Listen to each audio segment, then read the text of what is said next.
J'ai créé mes 4 formes. Mon épi, ici, je vais avoir besoin d'un grain supplémentaire.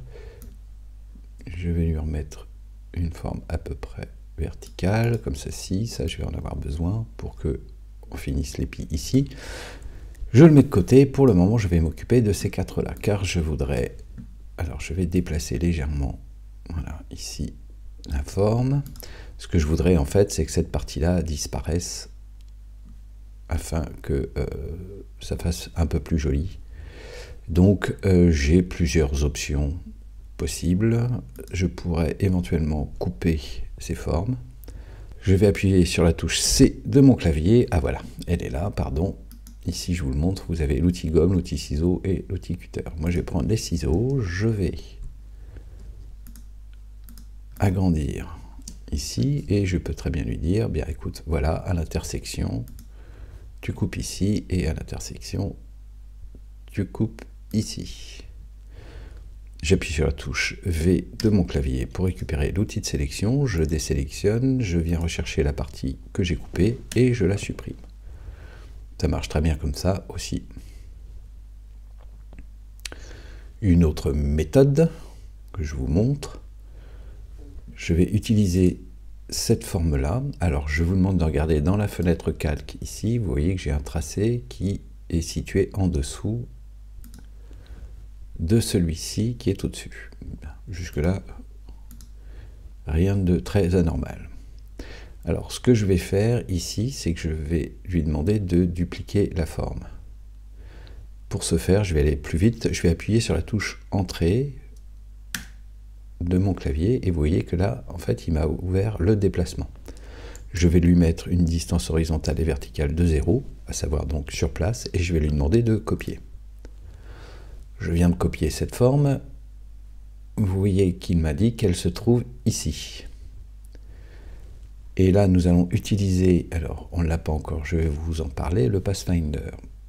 Alors le Pathfinder, ça se trouve ici, voyez-vous, c'est une méthode, enfin plusieurs méthodes pour alors soit réunir, soit soustraire, soit trouver des intersections entre plusieurs formes.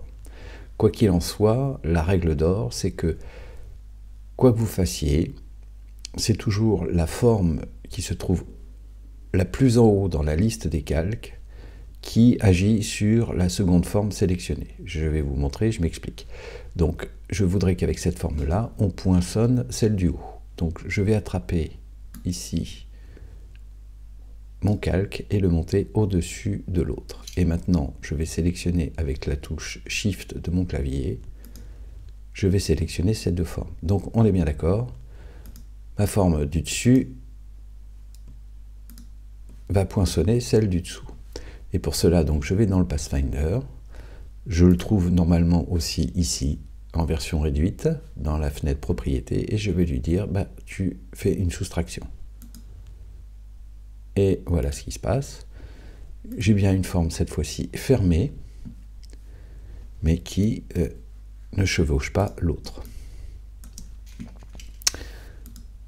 Donc, comme je vous le disais, c'est au choix, soit vous utilisez le Pathfinder, soit vous utilisez les ciseaux, le résultat sera quasiment identique, comme ceci, et là je vais aller donc, je vais reprendre les ciseaux, donc je vais faire C, et pareil, je peux couper à l'intersection des deux tracés, hop, comme ceci, V pour récupérer mon outil sélection, je désélectionne l'autre, j'attrape celui que j'ai coupé, et voilà. Et vous voyez que visuellement, ça ne change strictement rien. Donc, je vous laisse le choix des deux méthodes. Je veux maintenant dupliquer ces formes de façon symétrique et par rapport au centre, donc de façon à ce que je puisse ensuite les déplacer en quinconce. Donc, pour ce faire, je vais aller dans la palette d'outils, cliquer droit au niveau de l'outil rotation et prendre cette fois-ci l'outil miroir. Donc le raccourci, c'est O. Alors, ça fonctionne comme la rotation, c'est-à-dire qu'il vous met ici le point à partir duquel il va devoir faire la symétrie. Si je le laisse comme ça, tout simplement, et que je tire, voilà, il me fait une symétrie par rapport au centre. Je vais faire un commande Z car c'est pas ce que je veux. Moi, ce que je veux, c'est qu'il me fasse donc un effet miroir par rapport à la verticale de mon repère, donc et du centre de ma page. Je vais pour cela appuyer sur la touche Alt ou Option de mon clavier et cliquer une fois. Voilà. Et là, tout de suite, automatiquement, vous voyez, il m'affiche le miroir, le repère. Là, ici, je suis bien par rapport à l'axe vertical. J'ai l'aperçu ici, je vais lui dire, bah oui, tu me copies cette forme. Et voilà qui est fait. Enfin, je vais terminer en appuyant sur la touche V pour récupérer donc la sélection. Et je vais légèrement, voilà, déplacer ma deuxième série d'épis.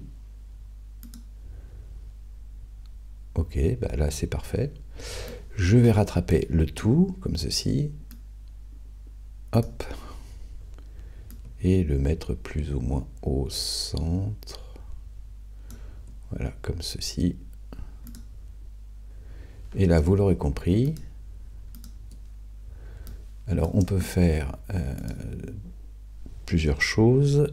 Utiliser l'outil ciseau, hop, comme tout à l'heure. Comme ceci. Ah, pardon, qu'est-ce qu'il m'a fait, lui? Hop. Ah bah non, tiens, étonnant. Pardon. Donc, je recommence. Je vais rattraper... Ah oui, celui-là, d'accord. Ok, bon, bah, je vais remettre un coup ici, hop, voilà. Je vais appuyer sur la touche V, normalement, ah, ben non, qu'est-ce qu'il m'a fait? Je vais appuyer sur la touche C, rajouter un point, ah voilà. Et là, je peux le retirer. Je vais attraper le second, j'appuie sur la touche C, je me mets l'intersection. Ah, bah vous voyez que là, qu'est-ce qu'il m'a fait? Oui. Intersection, hop. Je supprime.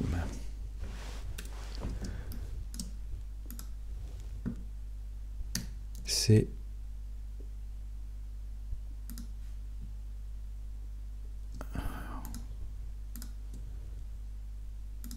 hop. Et on va recommencer ici.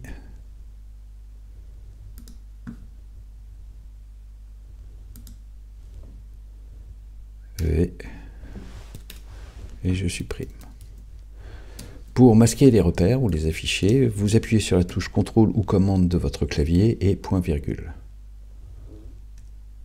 Comme ceci. Pour ceux qui ne se souviendraient pas du raccourci, vous avez dans Affichage, alors vous laissez les repères commentés.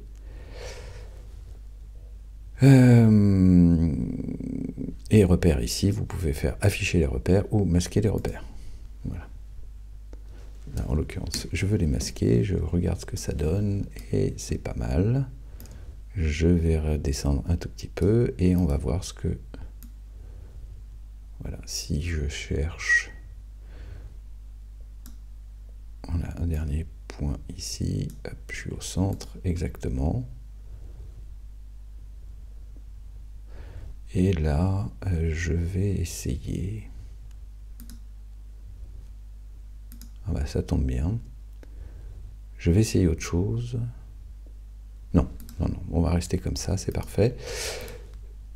Je voulais faire une défonce, mais il n'y a pas de nécessité. Hop.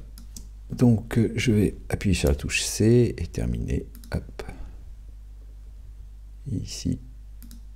Voilà.